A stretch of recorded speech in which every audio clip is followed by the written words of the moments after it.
Monsieur Laurent, est-ce que vous pouvez nous expliquer comment vous en êtes arrivé à vous lancer dans le portage salarial, à choisir ce mode de fonctionnement? Alors j'ai décidé il y a quelques années de faire une mission en management de transition. J'étais DRH de transition dans une entreprise.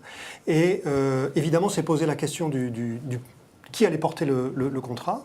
Alors la première fois, je l'ai fait par moi-même, et tout de suite après, quand j'ai rencontré Joël, eh bien, j'ai décidé d'être porté pendant les durées de mes missions par la société de portage salarial Cadre en Mission. Alors du coup, comment justement, vous pouvez nous expliquer comment vous avez choisi Cadre en Mission plus qu'une autre? Quels ont été les critères, vos critères de choix? Oui, il y a un très bon argument, c'est que Cadre en Mission fonctionne comme un réseau. Et donc on est tous potentiellement apporteurs d'affaires. Et là, par exemple, j'ai été apporteur d'affaires de quelques affaires où je suis directeur de mission de managers qui sont en entreprise et pour lesquels je supervise le déroulement du contrat. Mais on est tous finalement portés par la même société de portage salarial, quelle que soit notre activité. Donc en fait, c'est un travail en mode collaboratif. Complètement. Et ça, c'est la très grande puissance du réseau. C'est qu'à la fois on apporte, et puis on trouve dans le réseau toutes les compétences qui sont nécessaires à nos clients. Et pas forcément ce que je cherchais avant, moi, tout seul, je ne cherchais que des missions en ressources humaines. Maintenant, je peux apporter des missions dans n'importe quel domaine. Et alors, quel type de contrat de travail vous avez signé, vous, avec Cadre en Mission ?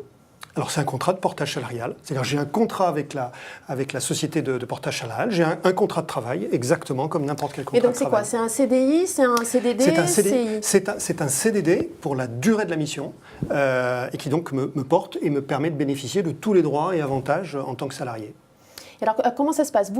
Concrètement, vous identifiez un client, un prospect, oui. Et so what après? Il se passe quoi? C'est vous qui rédigez le devis? On identifie un besoin. Si c'est moi qui apporte l'affaire, je vais avoir la nécessité de satisfaire le client, c'est-à-dire de lui trouver le manager de transition qui va lui convenir. Donc c'est un vrai travail de recrutement. Et puis j'ai également une tâche commerciale qui va consister à signer un contrat commercial, en tout cas le préparer. Et puis après, avec une casquette cette fois-ci de directeur de mission, je vais m'assurer en permanence que la mission se déroule conformément au cahier des charges qu'on a défini avec le client et que tout se passe normalement bien jusqu'à la fin de la mission. Et qui déclenche la facturation alors c'est la société de portage salarial à partir d'informations que nous lui donnons. On a travaillé tant de jours sur le mois précédent et donc ça déclenche à partir du contrat commercial, ça va déclencher automatiquement une facturation du client. Et du coup un salaire pour vous? Et un salaire pour moi. Enfin, pour les parties prenantes. Pour les parties prenantes, oui. D'accord. Oui. Parce qu'en l'occurrence, le mode est un peu élaboré, mais le salarié classique en portage, il facture sa mission, il a un salaire en retour.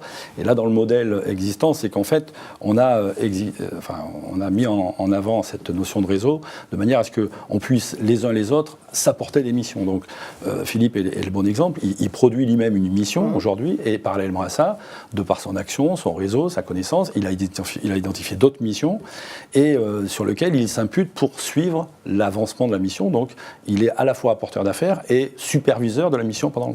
Donc, ça lui permet d'avoir une activité presque quasiment à plein temps, finalement. Oui, alors, voilà.